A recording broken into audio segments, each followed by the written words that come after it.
Hey guys, we're back. So at the end of the last episode, we got a visit from an inspector in Whitechapel who doesn't want us to be involved. But of course, Sherlock's like, he said nothing about us being involved, just me. So now Watson's gonna go and investigate in Whitechapel tonight, which I think is probably gonna terrify him because Watson's a bit skittish that way. But we got this. This is one of the star press things, which Sherlock hates because he hates the press, or at least he hates getting information from them. Let's see. London, Thursday, the 6th September, 1888. Largest circulation of any evening paper in the kingdom, 1/2 penny. Leather Apron. More about his career, his latest movements in the borough. The sense of fear which the murder of the unfortunate woman Nichols has thrown over the neighborhood, and especially over her companions, showing no sign of decreasing. A number of the street wanderers are in nightly terror of Leather Apron. One of our reporters visited one of the single women's lodging house last night. It is on Thrall Street, one of the darkest and most terrible-looking spots in Whitechapel. The house keeps open till 1 o'clock in the morning and reopens again at 5. In the house nightly are 66 women who get their bed for 4D. The proprietor of the place, who is also owner of several other houses of similar character in the neighborhood, told some gruesome stories of the man who has now come to be regarded as the terror of the East End. Night after night, he said, had women come in a fainting condition after being knocked about by Leather Apron. He himself would never be out in the neighborhood after 12 o'clock at night except with a loaded revolver. The terror, he said, would go to the public house or coffee room and peep in through the window to see if a particular woman was there. He would then vanish, lying in wait for his victim at some convenient corner hidden from the view of everybody. The police are making efforts to arrest him, but he constantly changes his quarters. Some of the unfortunate women state that he is now in one of the low slums in the borough. One of them said she saw him crossing London Bridge as stealthily as usual, with head bent, his skimpy coat turned up about his ears, and looking as if he were in a desperate hurry. The hunt for Leather Apron began in earnest last evening. Constable 43 and 173 J Division, into whose hands Leather Apron fell on Sunday afternoon, were detailed to accompany Detective Enright of the J Division in a search through all the quarters where the crazy Jew was likely to be. They began at 10:30 in Church Street in Shoreditch. Rumor having located the suspected man there, they were through lodging houses, into pubs, down side streets, threw their bull's eyes into every shadow, and searched the quarter thoroughly, but without result. The hunt continued. Later, down in the Brick Lane neighborhood, Floridian Lane being Leather Apron's preferred lodging place lately, he was not found here, however, and the search which then took the direction of the London hospital resulted in nothing. It is the general belief that the man has left the district. The clue furnished by the woman who denounced the man on Sunday is a very unfortunate woman. 1. Her offer to prove by 2 women that Leather Apron was seen walking with the murdered woman in Baker's Row at 2 o'clock last Friday morning is the most direct bit of evidence that yet has appeared. His conduct on Sunday was as usual. He never answers a question when it is put to him, and only speaks under strong compulsion. Mike, the grocer in George's Yard, dwelt a long last evening on the peculiarity. He knows Leather Apron very well and has known him for 6 years. He says that the man is unquestionably mad, and that anybody who met him face to face would know it, that his eyes are never still, but are always shifting uneasily, and he never looks anybody in the eye. Leather Apron used to live in the lodging house around the corner from the grocery, and was turned out of there some months ago with an order not to return. The lodging house is a few doors below the model doorway in which the Turner woman was found, with 39 stabs. Okay then. So I'm supposed to go map. I'm supposed to go back to Whitechapel to the police station, which is here. Alright guys, yeah. I don't believe half of that stuff in that newspaper because it sounds really weird. Like it's off some way. It's just really off. But at least we have Watson doing some investigating. We know Holmes would probably prefer to do it himself, but he can't deny the wishes. If I follow Holmes's instructions, then to begin my investigation into this leather apron, I must first head to the police station. I like how it says night of September 7th/8th. Let's go inside.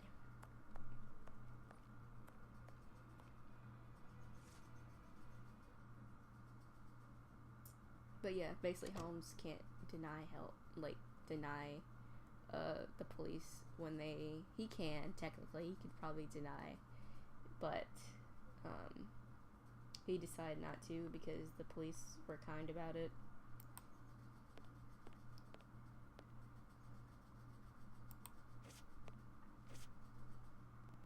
Good evening, sir. What do you... I know you. You were here last week with Sherlock Holmes. I love the way he say his name, Sherlock Holmes. Indeed. I have come to bring a message from Sherlock Holmes for Inspector Aberline. Very well, I will pass it on. But come to think of it, someone was asking about you recently. Finley, the caretaker of some shady boarding house nearby. Does that mean anything to you? Ah, perhaps. Okay. Actually, I read in the Star that you have arrested a suspect called Leather Apron. That's such You a shouldn't weird believe name. what you read in that rag, sir.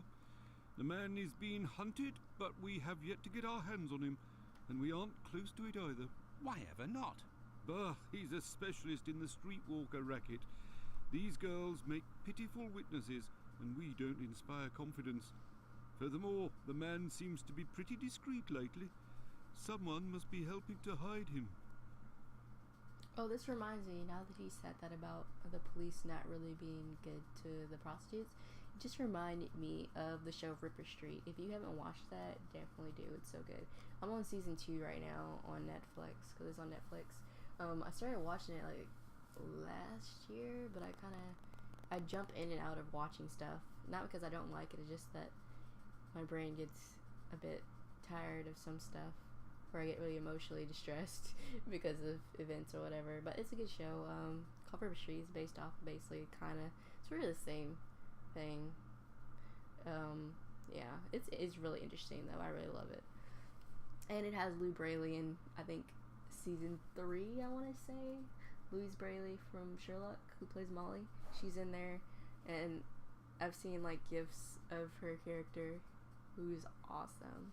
So let's see. How to get on his trail, then? One of these girls would have to confide in us and give a valid description of the man.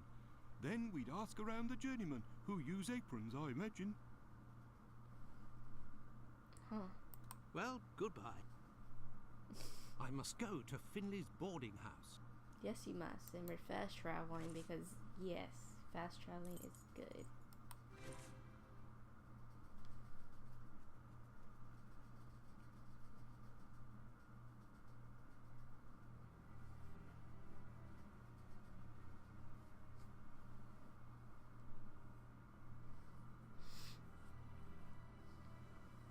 I must go to Finley's boarding house. No shit, we're right here in Finley's boarding house. Should we talk to the guy? Good Is he evening, painting a Finley. door? Oh, good evening, sir. Aren't you the gentleman who was with the great detective the other time? That is indeed me, Dr. Watson. Okay. His face looks so weird to me. Tell me, Finley, I was told that you were looking for us at the police station. Indeed, I wanted to thank you for last time, you know. That vagrant has never set foot round mine again. I even found a tenant, one who pays his rent, I mean. Oh, well, that's good. Tell me, Finley, I was told that you were looking for us at the police station. Indeed, I wanted to thank you for last time, you know. That vagrant has never set foot round mine again. I even He found loves a that, tenant, use that one word. who pays his rent, I mean. Didn't I click tenant? I thought I clicked tenant. Did I not? You don't seem very happy. But you were lucky to have found a good tenant so quickly. It's just that this man is very strange. Oh my god, is it the guy? He paid several days in advance and I gave him a key to the place. Since then, he goes out every night and returns at ungodly hours. I'm sure he goes to visit the ladies, but still, every night. He has needs. And when he moved in, something must have broken in his case and stank up the stairs in his room for 2 days. I think it was a jar. It must be over there. Oh. Tell me, have you heard talk of Leather Apron? By the papers, that's all. This man seems very sinister. Do you know any journeymen who use this type of apron? The slaughterhouse butchers, I believe, Obviously. but definitely the cobblers. I know one, old Isaac Solomonovich. His workshop is on a small street in the Jewish community, across from the hospital. He's a good man. He can help you. But you know, the people there are very close and don't share much with non-Jews.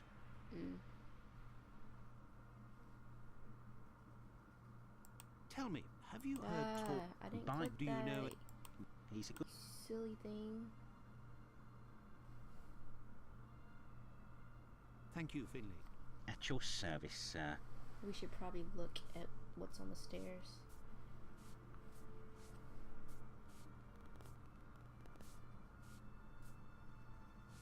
Can I not look at what's on the stairs?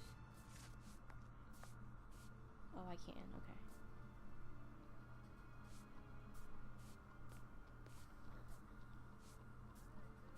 This odour is very strong indeed, but the whole neighbourhood as such has a dreadful stench. Finley might have an idea as to what this jar that contained. I just asked him about What do you want, Doctor? the strange smell. You're right, the pieces of the jar that your tenant broke do give off a strange smell. It's true. That's quite normal given his trade. Yes, and what would the trade be of your strange tenant? A doctor, like yourself, I believe. Dr. Tumblety, a foreigner. Weird name. Canadian, Weird name. perhaps. Dr. Tumblety. It might be interesting to know more about him. Okay. Thank you, Finley. At your service, sir. So I need to go... Hold on. I need to reread that conversation. Dialogue.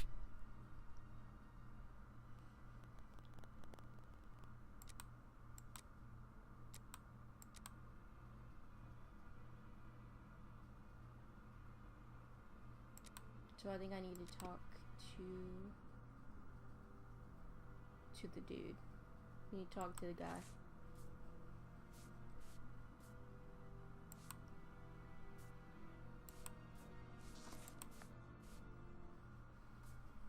Let's go up the steps. Which one is it? That was my question. Maybe it's this one.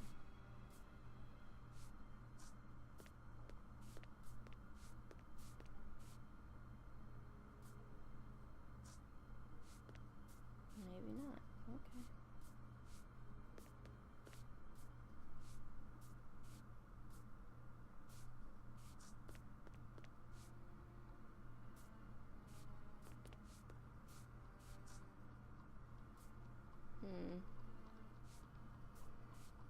Guess not. Unless I go to... That's confusing.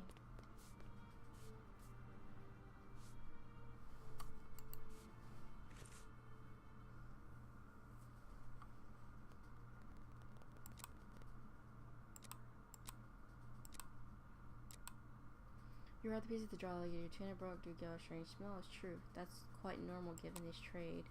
The doctor, it might be interesting to know more about him. Okay, but like, how can I talk to him is my question.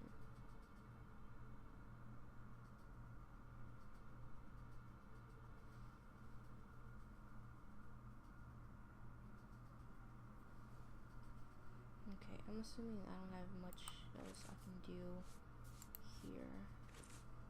Oops. Map.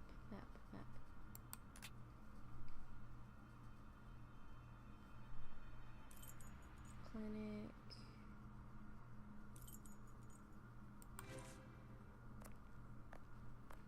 There's Lucy. I'm assuming she knows something about the murder or something. I don't know. I'm gonna try it. Oh, it's you. I'm coming. Dr. Watson, how are you? That lace looks weird on her hands. How's your uncle? Well, and yourself? And how's your uncle? Oh, he sleeps a lot, but he doesn't seem to be suffering. Your medicine has worked wonders. Thank you again. It was the least I could do.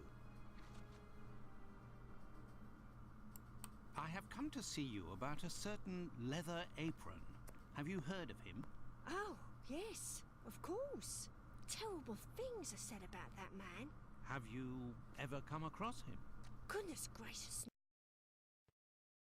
He has threatened and taken many girls in my situation.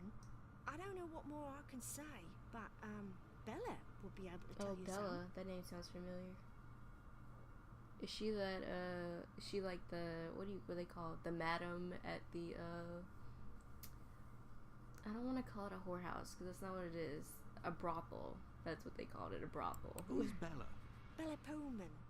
She's the landlady of the place where I could take you there if you like. Please do. So she's also a prostitute, which I didn't know at first. It's me. It's Lucy. This gentleman would like to speak to Bella. It's the doctor who helped me. I must leave to return to my uncle. Thanks again. Okay. Alright. So can I go inside? Yes. Should I talk to him? Out of the way, I don't like the look of you. Your voice is weird, dude. Just weird.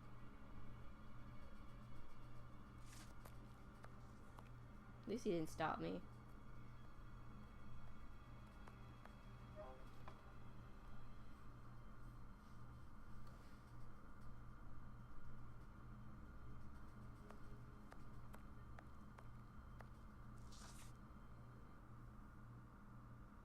Okay.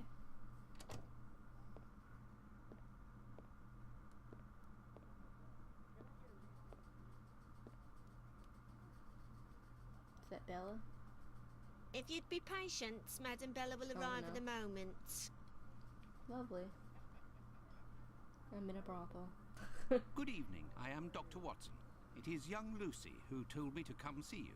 Ah, so you're the Good Samaritan who saved her uncle without asking for anything in return. And now you've come to see me, no doubt, to explain that the poor little thing doesn't belong here, and you will see to her future.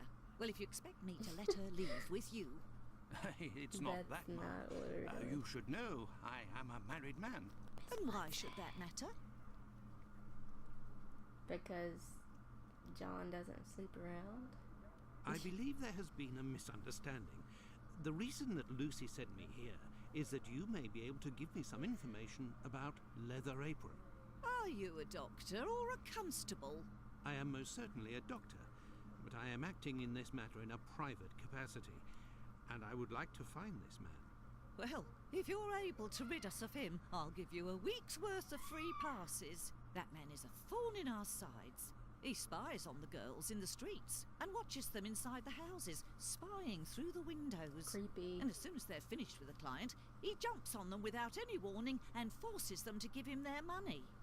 I've never seen him, but one of my girls was attacked by this man, and she said that he wore a leather apron and carried a knife. And his face, oh, he has a horrible head, with rat's eyes and a deformed mouth. She even said that she knew his name, Pizer or Pizer, I think. But I don't know where she can be found. Margie, Nutcracker, the girl I'm talking about, could tell you more, but I had to let her go last week.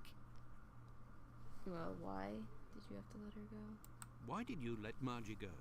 The poor girl caught a shameful sickness, and the symptoms have attacked her face, if you know what I mean.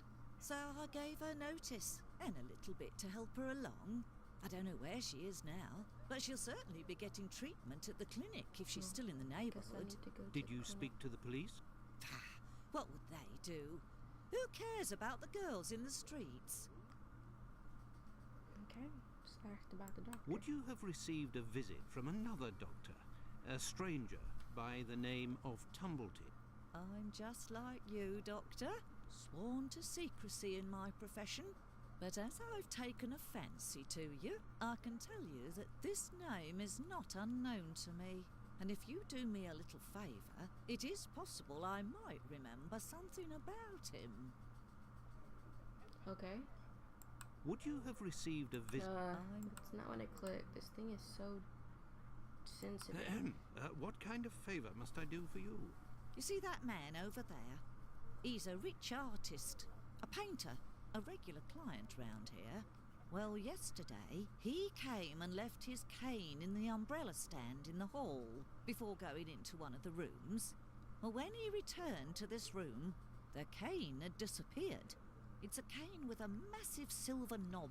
Must be worth a fortune. He threatened to call the police unless he got free services in my establishment for a year. I'll be forced to accept, unwillingly, of course, given the services that he's demanding, unless the cane is found.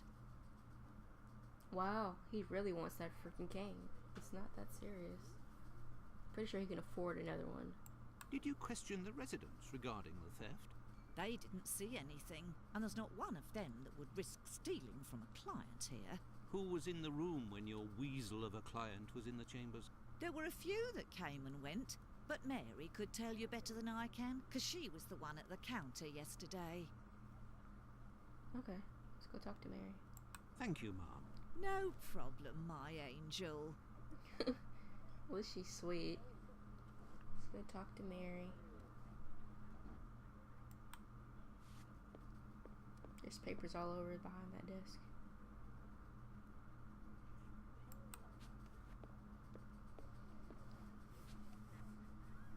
What happened to this rug? Oh, it's when we got a coal yesterday. I asked the young man to fill the pail. Came back to put it down, but his feet were covered in soot and he made a black print. Madam Bella said it was my fault and I got a shilling's penalty. I also have to clean the print and it's no picnic. He has immense feet, that boy. I heard that there was a theft yesterday. Did you see anything? No, and I was here the whole time. Who delivers the coal? It's never the same person. I've never seen that lad before. Oh. Do you always keep an eye on the coat stand? Oh, yes. Well, when the coal delivery came, a client came out of the chambers and stopped me from seeing the boy who brought the bucket of coal. You don't think he would have taken advantage? Yes, he would have. Until next time, miss. With pleasure, sir.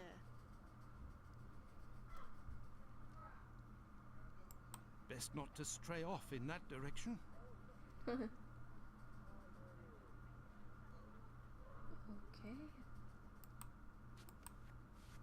These paintings are suggestive, at the very least. Watson.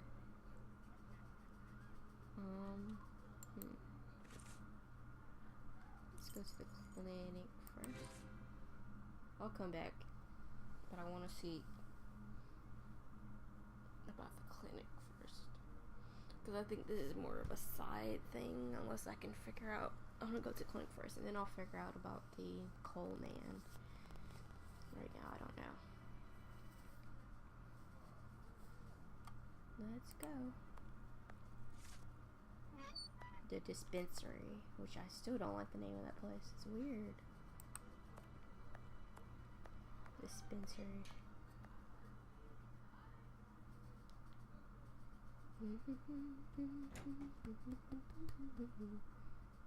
There he is. Let's talk to the doctor. Oh, is that her right there? Can I not talk to him? Oh, okay.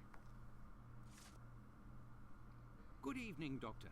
My name is Dr. Watson. Pleased to meet you. Good evening. I am Dr. Gibbons. Likewise. Oh, yeah, Margie. I have come to see you about one of your patients. Margie goes by the nickname Nutcracker, who gets her prescription from the clinic. She's a lady of the night and is afflicted with a venereal disease. I know who you're talking about. Indeed, Margie Oh, has syphilis God. and is being treated with mercury. Do you have her address? No. And for your information, she left London for good 3 days ago. She felt threatened. Margie felt threatened. But by who? I believe that Margie was particularly scared of a terrifying man who attacked her once. Did she say the name Pizer or Pyther? Unfortunately, she didn't give a name, but she described a man with shifty, rat-like eyes and a mouth twisted in a sinister grimace. Yeah, that's gonna be the killer more than likely. Did Margie have any idea where this man who terrified her so much might be found? No, but she told me that another girl who'd been attacked like her had told her that this man worked in a cobbler's run by an old Israeli. Also, she saw him again last week, the night of the big fire. She told of going to see the fire like most everyone else in the area. While there, she recognised her attacker in the crowds gathered at the warehouses. There was no mistaking a face like that, she said. She kept an eye on the man the whole time the firemen were working in order to avoid him. That's kind of... Goodbye, Dr. Gibbons. Until we meet again, my dear colleague. That's interesting.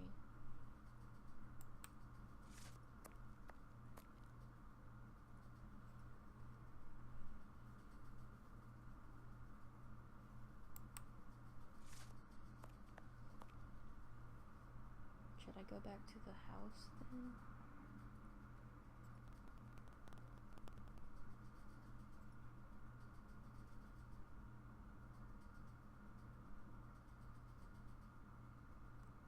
No, let's go back to the brothel.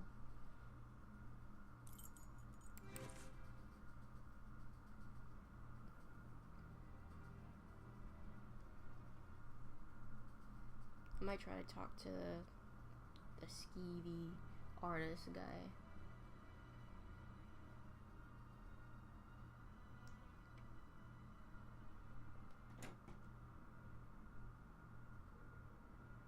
This interview with the doctor revealed an important fact. Leather Apron could not be the Bucks Row murderer. According to Margie, the villain passed most of the night of the crime at the fire. He could not have been at the scene of the murder at the moment it was committed. He is nonetheless a dangerous character. Indeed, Watson.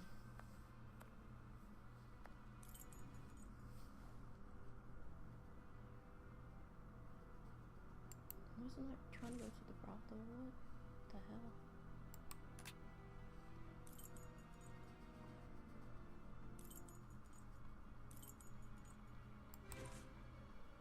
Okay.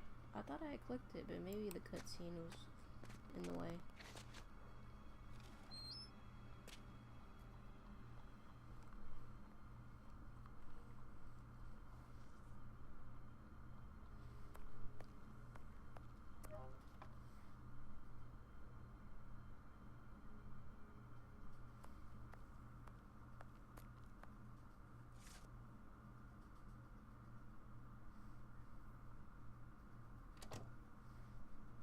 Alright, let's talk to this idiot right here. Good evening, sir. Good evening, my dear man. I was led to believe that you're a doctor. None of the residents of this establishment are among my patients, sir. Oh, you're not here as a doctor, but as a man, then. I understand. This is my kind of place, too. It's in these houses in Whitechapel that you find the girls that are the most natural and definitely the most docile. Your way of speaking about these women is not that of a gentleman, sir. I don't like his voice. It's fucking weird. Also, he looks like a child. So, it's weird. I heard that you were the victim of a robbery here. Oh, I'm not complaining. The loss of that walking stick will certainly bring me a very pleasant compensation. You're an asshole. I heard that you were the victim. Oh, It's not blacked out. Okay, now it's blacked out. What does your cane look like? the stick is ebony, about 35 inches long. The round knob is made from chiseled silver with a ring around the middle of the same workmanship, just like the tip for that matter. If you find it, don't tell a soul. Keep it for yourself, got it? You're skeevy as fuck. Well, goodbye, sir. Goodbye, or until next time. And good evening. He's creepy.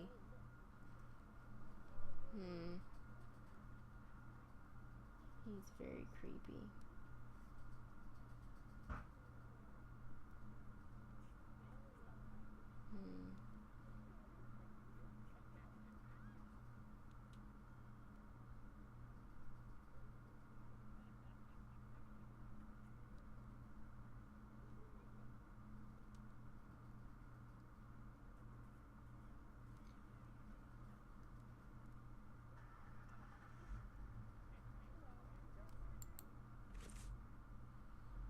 I'm gonna go back to the clinic.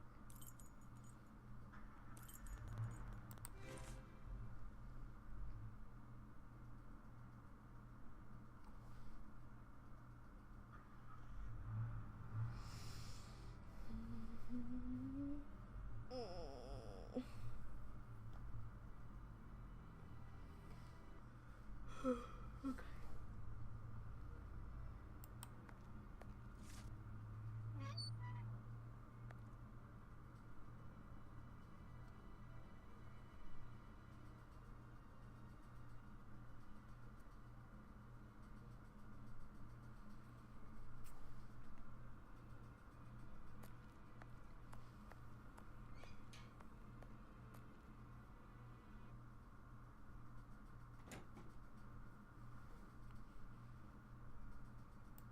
A large black footprint.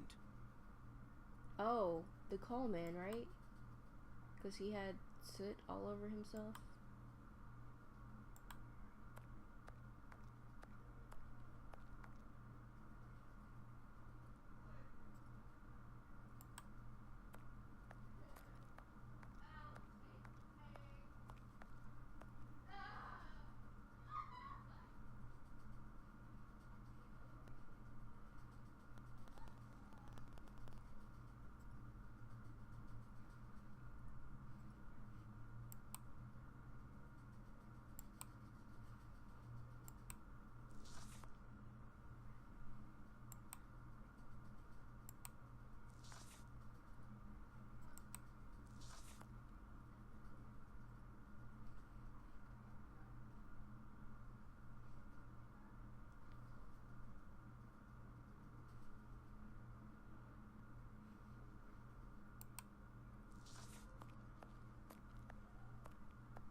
To the doctor, maybe? Because that...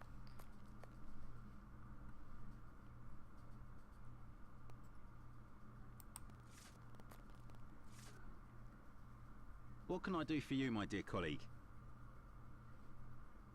Pardon me, Doctor. Doctor, but who made the large black footprints there near the beds? The brother of one of my patients. The poor thing had a leg amputated after colliding with a carriage. We arranged to find her a prosthesis. Prostheses are very expensive. How did this man pay? He told me that one of his uncles gave him a walking stick with a chiseled silver knob. Yep, he I got agreed it. to accept this knob in exchange for a simple prosthesis with harness.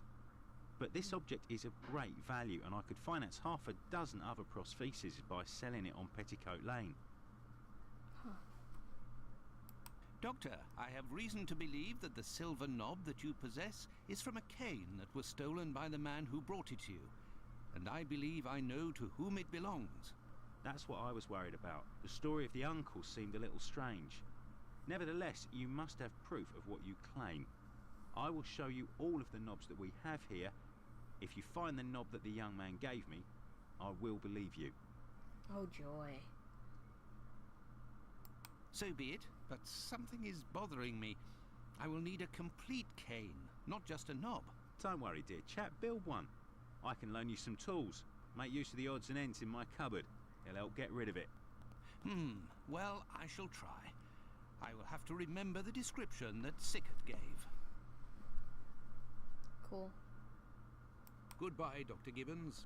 Until we meet again, my dear colleague.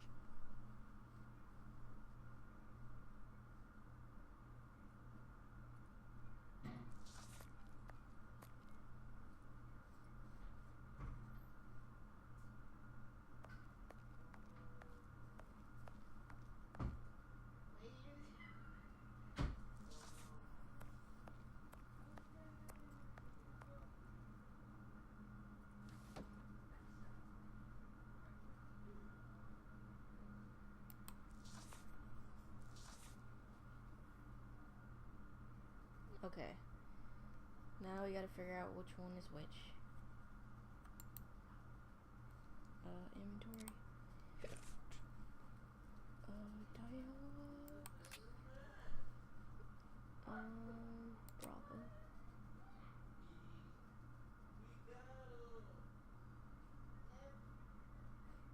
Where's the... Oh, here it is. Secret. It's an ebony stick, 35 inches long. The rod knob is made from chiseled silver with a ring around the middle of the same workmanship, just like the tip of that matter. For that matter, you find it, okay, 35 inches long and it's black. It has a round knob made of silver with a ring in the middle of the same workmanship. Okay, so let's see, resume. It'll be this one.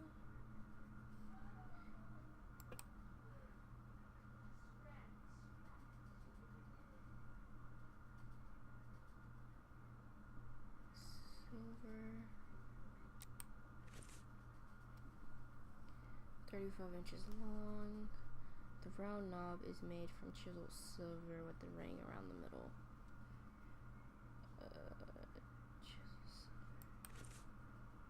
Chiseled.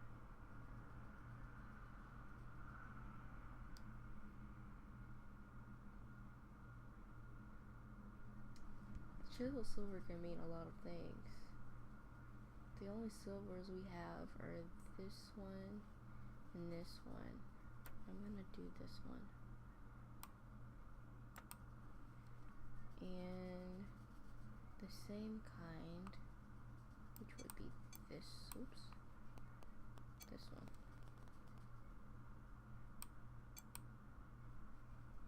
Oh, I need one more. What was the other? Just like the tip for that matter. Okay, so everything looks the same. So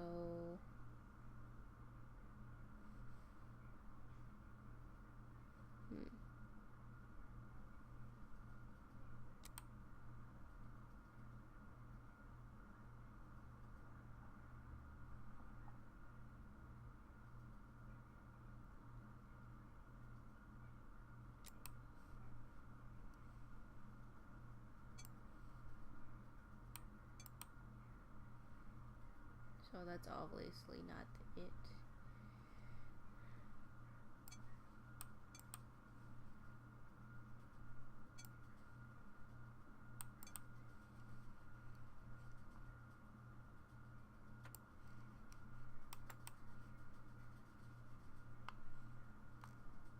That's the only ebony one, right?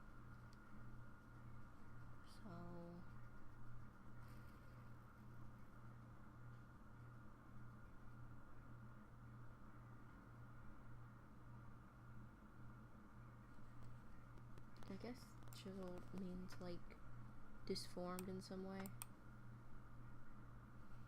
And this one, maybe? And this one, I think. No?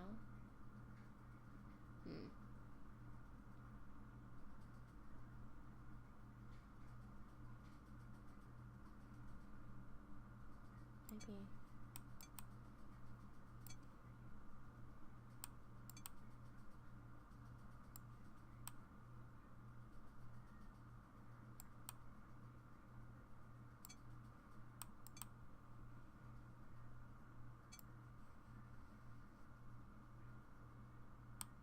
There, all done.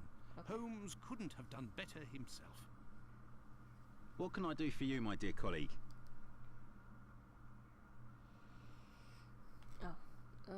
The knob. So be it, but something is bothering me. I will need a complete cane, not just a knob. Don't worry, dear chap, build one. I can loan you some tools. Oh, Make use do of I the need odds to and hand ends it in to my him? cupboard. Well, Oh. I'm assuming. Goodbye, Dr. Gibbons. I'm assuming I need to hold the thing. I always forget I have to select things. I'm not used to having to do that. Or what? That's confusing.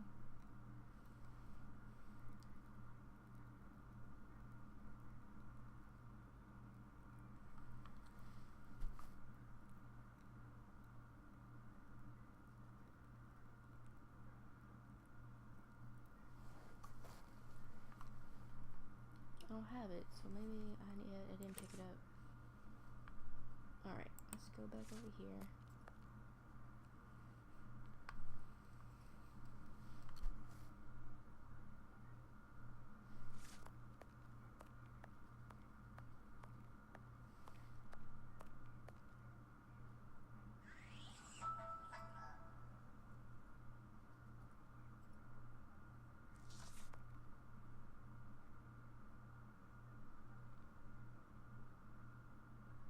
What the hell happened to the walking stick?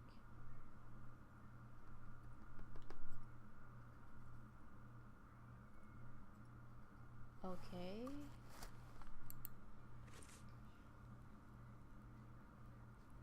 I don't see.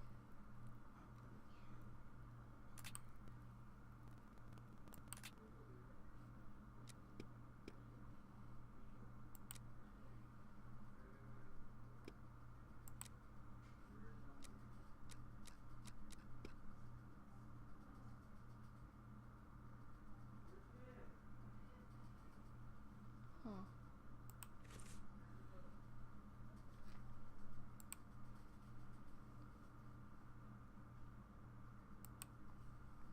That's weird.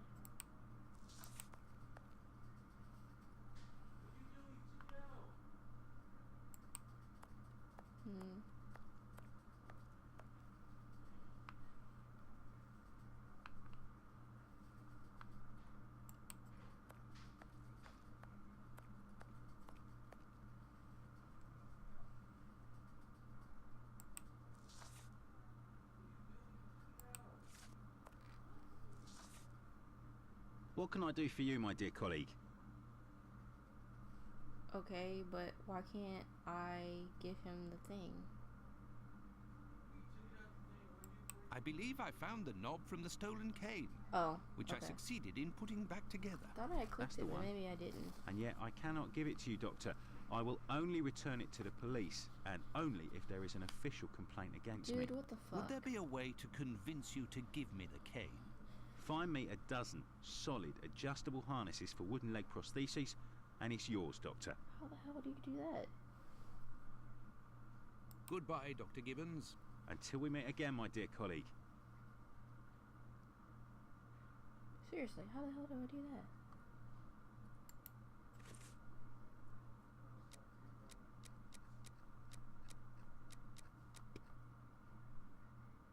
Adjustable harness for wooden leg prosthesis. Where the hell would I get that from? Seriously. I need to go somewhere.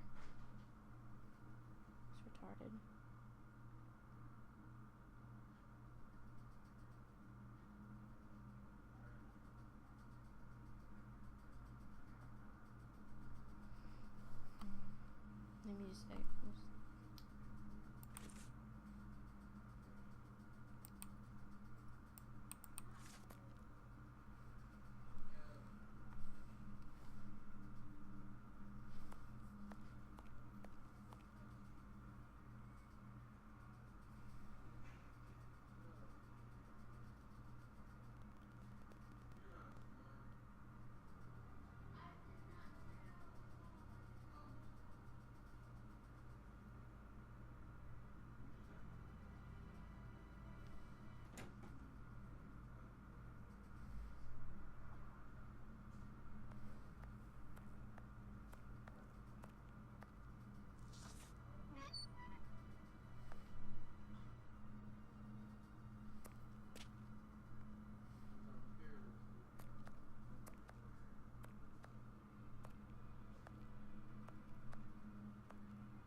A cobbler shop. Oh.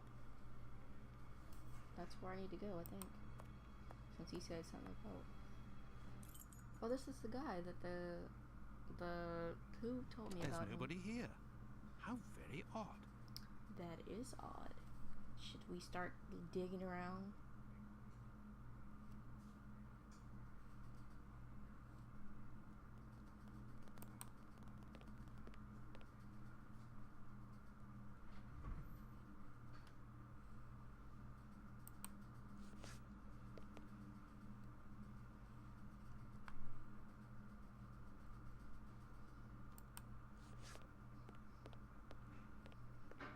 Oh, is that a harness?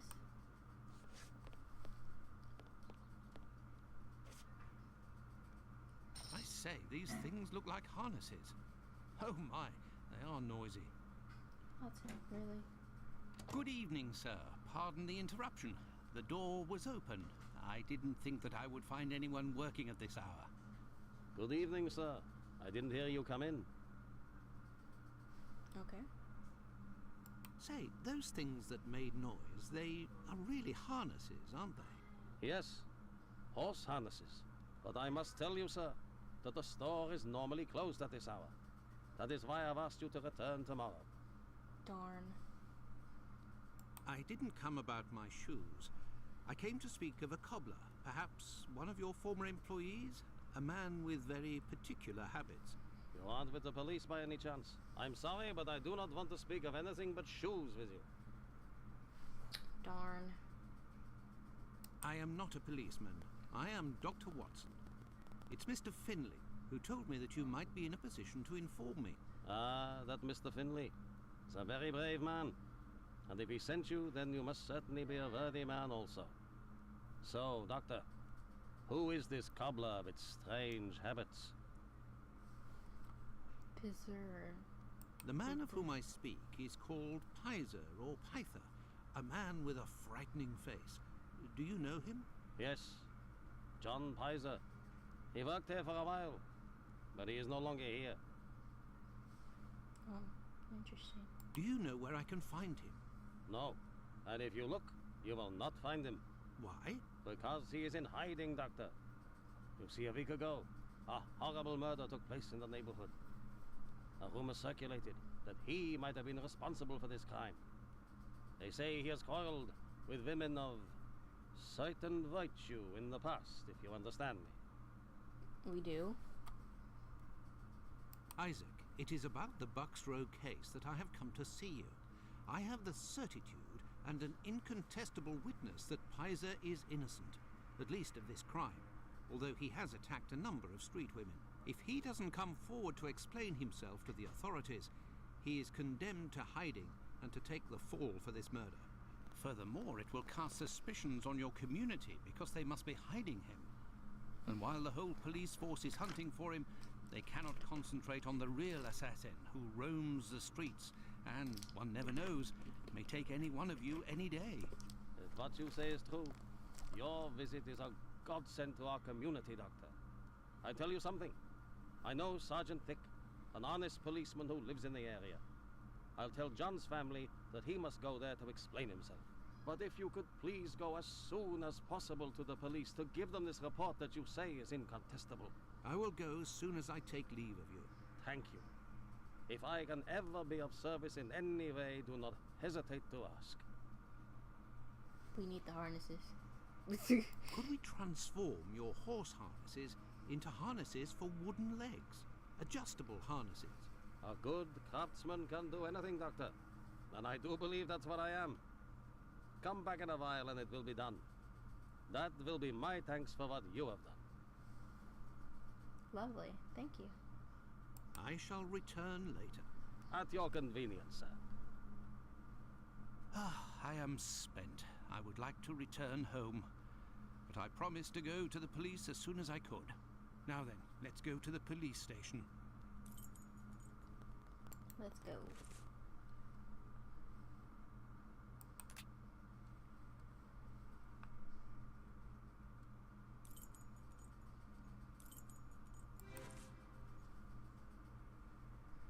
This will probably be the last thing we do in this episode, so we're getting a little long here.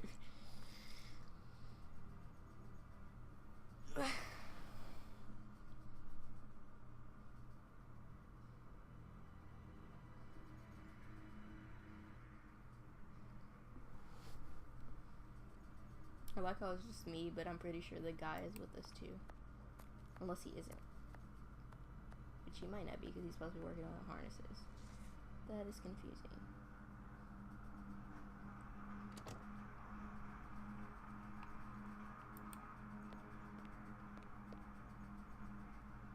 There you are.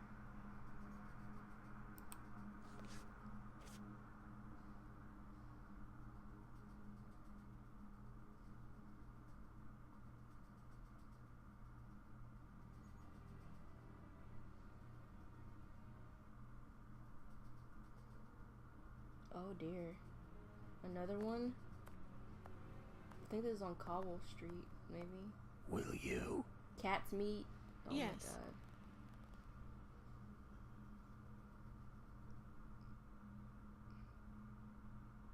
Hey, Doctor, you seem Another tired. murder.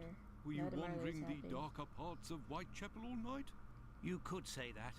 I have some information on Leather Apron, the man of whom we spoke earlier. Do you know where he is? No, but I can clear him of the Bucks Row crime.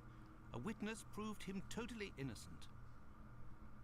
Oh, Watson, Oh. Watson, is it only now, after many hours of walking, that you decide to pass on the important message that Inspector Aberline is waiting for? But, no. But what are you doing here, Holmes? I was worried, Watson, and with good reason it would appear. Go give the message to this policeman and let's go home. Nobody appreciates me hanging around here, you know, and it's freezing cold. Ah, Creddle, Oops. none too soon. You will take the testimony of this. No, you continue with your duty shift. I must find Chandler in Ambry Street. He struck again. Oh shit. Who? The murderer, the Bucks Row assassin. Hanbury Street. Let's go, Watson. We have no time to lose. Yep, guys. Next episode, we're doing it. We're going to another crime scene. Oh God. So yeah, I'll see you guys.